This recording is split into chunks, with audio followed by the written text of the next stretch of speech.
When the humans' thoughts turned romantic, the alien Empress forgot her duty. The great hall of the Zarathi Imperial Palace stretched before Ambassador Kiran Maliki like the inside of a massive geode, walls of polished obsidian inlaid with luminescent crystals that pulsed with an otherworldly glow.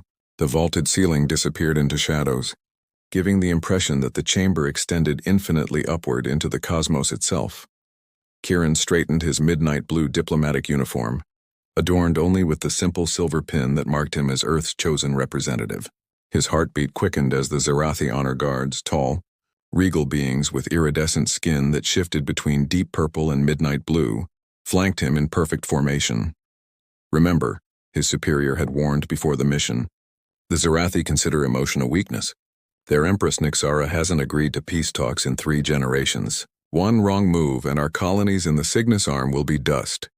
Kiran had been selected not for his strategic brilliance but for his empathic abilities, an unusual choice for such a critical mission. Sometimes understanding matters more than strength, the Chancellor had said cryptically. A resonant tone echoed through the chamber, and the assembled Zarathi court sank to one knee in perfect unison. From behind a veil of shimmering energy emerged Empress Nixara Valkyr, ruler of the 12 systems of the Zarathi Dominion. She was not what Kiran had expected. The intelligence briefings described a fearsome strategist who had crushed 3 rebellions before her 30th cycle, yet the figure approaching his position moved with fluid grace, her tall frame adorned in ceremonial armor that caught the light like black diamond. Her features were sharp but harmonious, high cheekbones, a defined jawline, and eyes that gleamed like twin amethysts beneath an intricate crown of woven platinum. Ambassador Maliki, she addressed him, her voice carrying an unexpected melodic quality despite its formality. You stand in the heart of the Dominion, the first human to do so in 70 years. Kiran bowed precisely as protocol demanded. Empress Valkyr, I bring greetings from Earth and the United Colonies. We seek to end the bloodshed between our peoples. Her expression remained impassive, but something flickered in those violet eyes. Curiosity, perhaps. Bold words from a species whose expansion threatens our ancient territories. Perhaps what appears as threat is merely misunderstanding, Kiran replied. If your Majesty would consider a mutual withdrawal from the disputed systems. You propose retreat? She interrupted, a subtle edge to her voice. I propose understanding, he corrected gently. Before positions, before demands, we must first understand one another. Whispers rippled through the court. No one addressed the Empress this way. Nixara tilted her head slightly, studying him. Then, without warning, Kiran felt a presence brush against his mind, gentle but insistent, like fingers skimming the surface of water. Her telepathic probe was expected. The Zarathi never negotiated without reading their counterparts. Kiran had been trained to present only calculated thoughts during this ritual, to focus on strategy and strength. Instead, as her consciousness touched his, he found himself noticing how the light played across her features, how solitary she seemed despite being surrounded by courtiers. He wondered about the weight of ruling an empire alone, admired her composure, her intelligence evident in those penetrating eyes. The contact lasted only moments, but Nixara's perfect composure faltered. Her eyes widened almost imperceptibly, and she withdrew from his mind with unexpected haste. You will be accommodated in the diplomatic wing, she said, her voice subtly different. We will continue these discussions tomorrow. As Kiran was escorted from the chamber, he glanced back. The Empress remained motionless on her throne, watching him with an intensity that protocol couldn't explain. In her private chambers later, Nixara dismissed her attendants with unusual abruptness. For the first time in decades, her carefully constructed calm was shaken. The human's mind had contained no deception, no fear, only warmth and a genuine curiosity about her as a person, not merely as an adversary to be managed. In all her years of rule, no one had looked at her and seen past the crown. A diplomatic anomaly, she murmured to herself, trying to dismiss the lingering effect of his thoughts. Nothing more. Yet sleep eluded the Empress that night, her dreams filled with earth-blue eyes that saw too much. 3 days had passed since their initial meeting, and Empress Nixara had summoned Ambassador Kiran to the Imperial Gardens, a rare privilege typically reserved for the highest Zarathi nobility. Her chief advisor, Thalos Zin, walked beside her through the crystalline flora, his tall, angular form casting long shadows across the phosphorescent path. This is the third private audience you've granted the human in as many days. Your Majesty, Thalos noted, his tone carefully neutral though his silver-flecked eyes betrayed concern. The Council of Elders has begun to question the necessity of such frequent consultations. Nyxara ran her fingers along the delicate fronds of a luminous fern. The human delegation presents unique diplomatic challenges, she replied. Their proposal for the Cygnus systems requires careful consideration. Of course, Thalos bowed slightly. Yet you've reviewed the same proposal 3 times now. The military directorate awaits your decision on the Helios offensive. The offensive can wait, she said with unusual sharpness. Then, composing herself, war has been our way for generations, Thalos. Perhaps it is time to consider alternatives. Before Thalos could respond, a court herald announced Kieran's arrival. The human ambassador entered the garden, momentarily halting as the alien beauty of the bioluminescent landscape took his breath away. Nyxara found herself noting how the blue-green light softened his features, highlighting the warmth in his expression that so few in her court ever displayed. Ambassador, she greeted him, dismissing Thalos with a subtle gesture.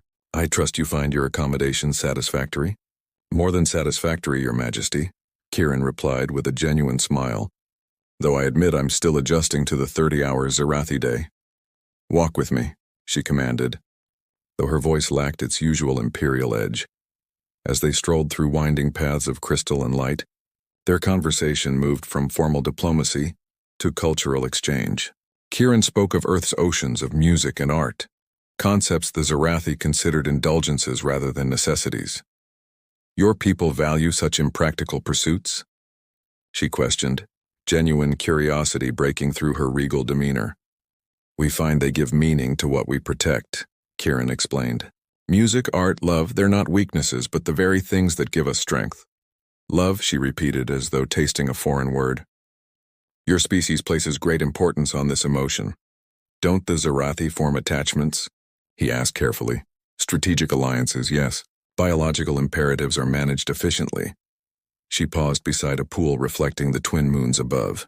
But to allow another being such influence over one's decisions would be considered a grave vulnerability. Yet even as she spoke the words her culture had ingrained in her, Nyxara found herself standing closer to Kieran than protocol dictated.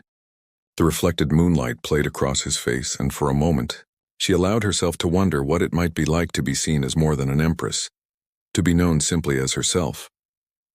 Later that night, in her private chambers, Nyxara dismissed a report from her military commanders without reading it, something she had never done in 15 years of rule. Instead, she found herself replaying her conversation with the human ambassador, troubled by how his presence seemed to disrupt the perfect order of her thoughts. Across the palace, Kieran sat at the window of his diplomatic quarters, gazing at the unfamiliar constellations. He had been sent to negotiate peace, to prevent war between their species. Yet, increasingly, his thoughts were not of treaties and boundaries, but of violet eyes that seemed to hold centuries of solitude. Ambassador, his aide Lyra interrupted his reverie. The diplomatic corps is concerned. They say you're spending too much time in private audiences with the Empress. She's considering our proposals, Kieran replied. Is she? Lyra asked pointedly. Because the Zarathi battle fleet hasn't changed position, and our intelligence suggests their military preparations continue. What exactly are you discussing in these meetings? Kieran turned from the window. I'm building trust, Lyra. The Zarathi have never known peace with humans. Change doesn't happen overnight. But as he spoke, Kieran wondered if he was deceiving himself. With each meeting, the line between diplomatic duty and personal fascination grew more blurred, and the stakes, millions of lives across a dozen systems, were too high for such complications. Yet when the Imperial summons came again the next morning, he knew he would answer it without hesitation. The Imperial Museum of Conquest stood empty, cleared of all visitors and most guards by Empress Nyxara's command.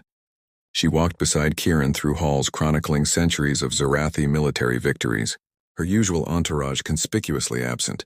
These artifacts, she explained, gesturing to a display of ancient weapons, represent our first expansion beyond our home system.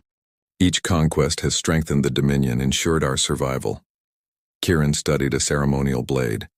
Earth has similar museums. We call them war memorials, not to glorify conflict, but to remember its cost. Nixara considered this. An interesting perspective. The cost is precisely what we celebrate overcoming.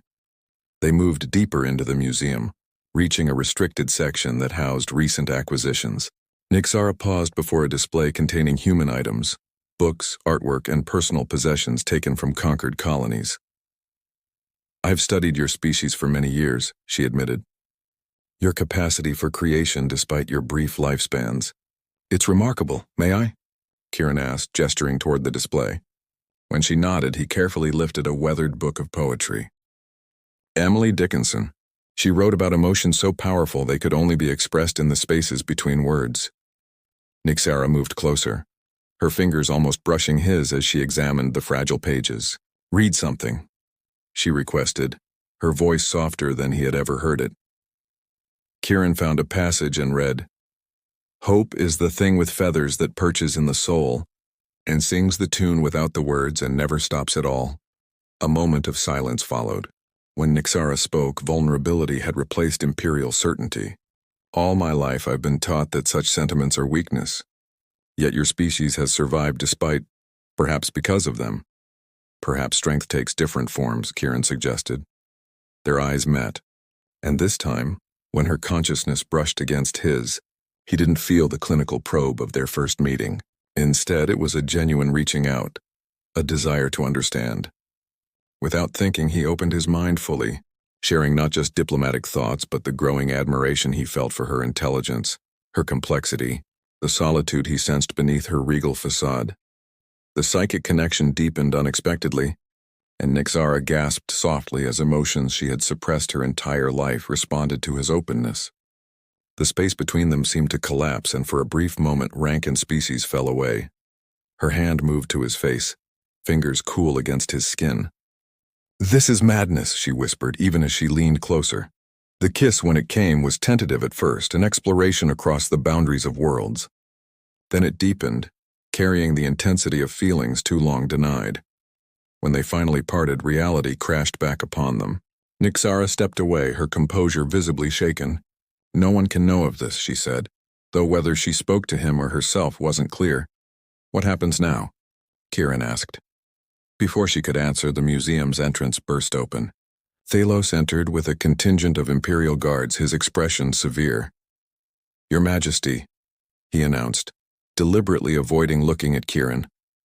"The military directorate requires your immediate presence. The frontier colonies report human fleet movements in the disputed systems." Nixara's expression hardened, the vulnerable woman of moments before vanishing behind the Imperial mask. "You assured me your government sought peace," she said to Kieran, her voice cold. "They do," Kieran insisted. "There must be some misunderstanding. Take the ambassador to his quarters," she commanded the guards. "He is not to leave until I determine the truth of these reports." As Kieran was escorted away, he caught a final glimpse of Nixara. Despite her severe expression, their psychic connection, not fully severed, allowed him to sense her inner turmoil. The walls she had maintained for a lifetime were crumbling, and nothing frightened the Empress more than the unfamiliar territory of her own heart. In the war room, surrounded by generals demanding immediate action, Nixara found herself at a crossroads that would determine not just the fate of two civilizations, but the future of a connection neither of them had sought, yet both now feared to lose. The Imperial war chamber hummed with tension as holographic displays showed fleet movements across the Cygnus arm. Empress Nixara sat rigid on her command throne, surrounded by the 12 generals of the Zarathi Dominion, who awaited her order to launch the preemptive strike that would obliterate the human colonies. "The evidence is irrefutable." "Your Majesty," General Vrax declared, his battle-scarred face illuminated by the tactical displays. "The humans have moved their 7th Fleet into position around Proxima Centauri. They speak of peace while preparing for war. Their ambassador claims no knowledge of these movements," Nixara stated, her voice carefully controlled. Thalos stepped forward. "With respect, Empress, the human has compromised your judgment. We have intercepted communication suggesting their diplomat was selected specifically for his psychological profile, one likely to appeal to you." Murmurs spread through the chamber. Nixara's eyes narrowed dangerously. You dare suggest I have been manipulated, Thalos? I suggest the humans are more cunning than we anticipated, he replied smoothly. Your concern for diplomatic solutions honors your wisdom, but the time for talk has passed. We must strike now while we hold the advantage. The Empress rose, silencing the chamber. I will speak with the ambassador once more before making my decision. Prepare the fleet, but take no action until my command. As she swept from the room, Thalos exchanged meaningful glances with General Vrax. Her hesitation endangers us all, he whispered. The council must be informed. Meanwhile, Kieran paced his quarters, luxurious but now undeniably a prison. When the door slid open to reveal Nyxara, he moved toward her without thinking. The fleet movements, he began urgently. I've contacted Earth. They're defensive repositioning only, in response to Zarathi activity in the Helios sector. A convenient explanation, she replied, though without conviction. Your government claims the same about your actions as we do about ours, each responding to perceived aggression. Then we're caught in a cycle of fear, Kieran said. Someone must break it. Their eyes met, and despite her resolve, Nyxara felt the now familiar connection between them strengthen. Before she could respond, the chamber's lighting suddenly failed, plunging them into darkness broken only by emergency illumination. What? Kieran began, but Nyxara's sharp gesture silenced him. Her enhanced senses detected what human ears could not, the subtle hiss of gas entering the ventilation system. We're under attack, she said, grabbing his arm. This way. She pressed her palm to a hidden panel, revealing a concealed passage. As they entered, an explosion rocked the diplomatic wing, sending tremors through the palace structure. Who would dare? Kieran asked as they hurried through the narrow corridor. Those who prefer war to peace. Nyxara replied grimly. The Dominion has factions that believe I've grown weak. This attack serves two purposes, eliminating you and forcing my hand against your people. They emerged in a secure communications center where a handful of Nyxara's most trusted guards maintained their posts. On the monitors, chaos unfolded across the palace as security forces battled infiltrators. Empress, the lead guard reported. General Vrax has declared emergency protocols. He claims human saboteurs have infiltrated the palace and has ordered the fleet to battle stations. Vrax, Nyxara hissed. He moves against me using you as pretext. She turned to Kieran. I need to address the Dominion immediately, or millions will die when our fleets engage. Let me help, Kieran said, moving to a communications terminal. I can contact the Earth Fleet Commander directly, show them we're working together. For a moment, Nyxara hesitated. Trusting a human with direct access to Zarathi systems was unprecedented. Then making her decision, she nodded. As they worked side by side to prevent war, Nyxara found clarity in crisis. The connection between them, one she had fought against for days, now seemed not a weakness but a strength, bridging worlds that had known only enmity. When Thalos and his conspirators breached the communication center's outer defenses, they found the Empress and the human ambassador standing together, their combined efforts having successfully ordered both fleets to stand down. It's over, Thalos, Nyxara declared, violet eyes blazing with authority. Your treachery has failed. As Imperial guards secured the conspirators, Nyxara faced the most difficult decision of her reign. The crisis had been averted, but the underlying truth remained. Her feelings for Kieran had changed her, challenged everything her civilization believed about strength and emotion. To embrace these feelings would mean transforming not just herself, but the very foundation of Zarathi society. To reject them would preserve order but deny the truth she could no longer escape, that in finding him, she had finally found herself. That night, alone in her imperial chambers, Nyxara made her choice. The great assembly hall of the Zarathi Dominion had never held such a diverse gathering. On one side stood the Council of Elders, the military directorate, and the noble houses, tradition embodied in rigid posture and ceremonial armor. On the other, a small delegation from Earth, led by Chancellor Eliza Kwan, who had arrived after Kieran's urgent communications prevented interstellar war. Between these factions stood Empress Nyxara Valkyr, resplendent in ceremonial attire that combined traditional Zarathi elements with subtle Earth-inspired modifications, a visual statement of the unprecedented announcement she was about to make. For 15 generations, she began, her voice carrying to every corner of the vast hall. The Zarathi have defined strength through conquest and emotional discipline. We believed that to feel was to be vulnerable. To connect was to be weak. Murmurs rippled through the Zarathi contingent. Such words from their Empress were unthinkable. Recent events have revealed the limitations of this philosophy, she continued. When Ambassador Malachi first arrived, I saw his emotional nature as inferior. Yet when conspirators threatened both our civilizations, it was our connection, human and Zarathi working in harmony, that prevented catastrophe. Chancellor Quan nodded slightly, while Kieran, standing at her side, maintained diplomatic composure despite the significance of the moment. Today, Nixara declared, I propose not just peace between our peoples, but a fundamental re-evaluation of what gives the Zarathi our strength. From the Zarathi side, Elder Morvac stepped forward. Empress, while we respect your authority, this contradicts millennia of tradition. The people will not accept such radical change. The people, Nixara countered, deserve the truth.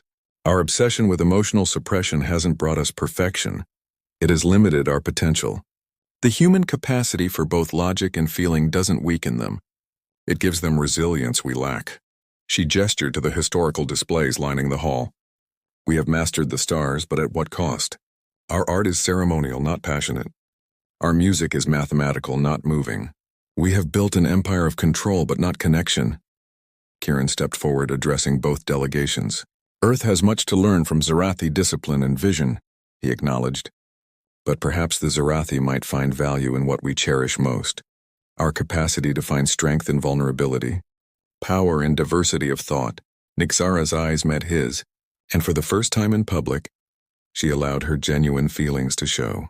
Ambassador Malachi came to negotiate peace. Instead, he showed me a different kind of courage, the bravery to question one's most fundamental beliefs.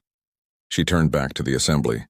I propose a new era for the Dominion, not abandoning our discipline, but complementing it with emotional intelligence, not rejecting our traditions but allowing them to evolve. The hall erupted in voices, some outraged, others cautiously supportive. Nixara raised her hand for silence. As a first step, she announced, I am establishing a joint Zarathi human cultural exchange on the formerly disputed world of Nova Lumina. Furthermore, she paused, the weight of her next words momentous. I have invited Ambassador Malachi to remain permanently as Earth's representative and my personal advisor. The implication was clear to all present.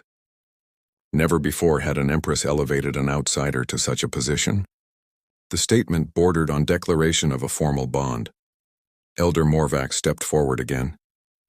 Your Majesty, the succession laws require an Empress who serves her people's best interests, Nixara interrupted. I submit that embracing change rather than fearing it does exactly that. In the tense silence that followed, Chancellor Quan spoke for the first time. Earth welcomes this new vision, Empress Valkyr. Ambassador Malachi has our full support in this historic role. As the formal proceedings concluded and the delegations dispersed to discuss implications, Nixara and Kieran found a moment of privacy in the small antechamber behind the throne. There will be resistance, she said quietly. Centuries of belief don't change in a day. Kieran took her hands in his, a gesture that would have been unthinkable weeks earlier. Revolution rarely comes without resistance, but you've offered your people something they've never had before. What's that? She asked. Choice, he replied. The freedom to feel without fear. Nixara smiled, a full, genuine expression that transformed her regal features. When you first arrived, I thought your emotions made you weak. Now I understand they make you who you are. She touched his face gently, and they helped me discover who I could be. So what happens now? Kieran asked, echoing his question from days earlier, though now with hope rather than uncertainty. Nixara looked toward the chamber where both their peoples continued discussions that would shape galaxies. Now we build something new, she said, not just between worlds but between hearts. 3 years later, the gardens of Nova Lumina bloomed with hybrid flowers, Zarathi crystal blooms alongside Earth roses, symbolic of the unprecedented alliance. Under twin suns, Empress Nixara and Kieran walked among their people, humans and Zarathi studying, working, and increasingly forming bonds once thought impossible. The Empress wore her crown with the same authority as always. but her free hand was intertwined with Kieran's, a living testament to her most revolutionary decree, that to love was not weakness, but the greatest strength of all. Around them, a new generation of Zirathi children learned both the discipline of their ancestors and the emotional intelligence of their human counterparts. And in the great hall of the embassy, a book of earth poetry sat alongside ancient Zirathi battle chronicles, different paths to wisdom, finally united. The transformation had begun with a diplomatic mission and an unexpected connection, but it would continue long after they were gone. An eternal reminder that the most powerful force in the universe wasn't conquest or control, but the courage to change.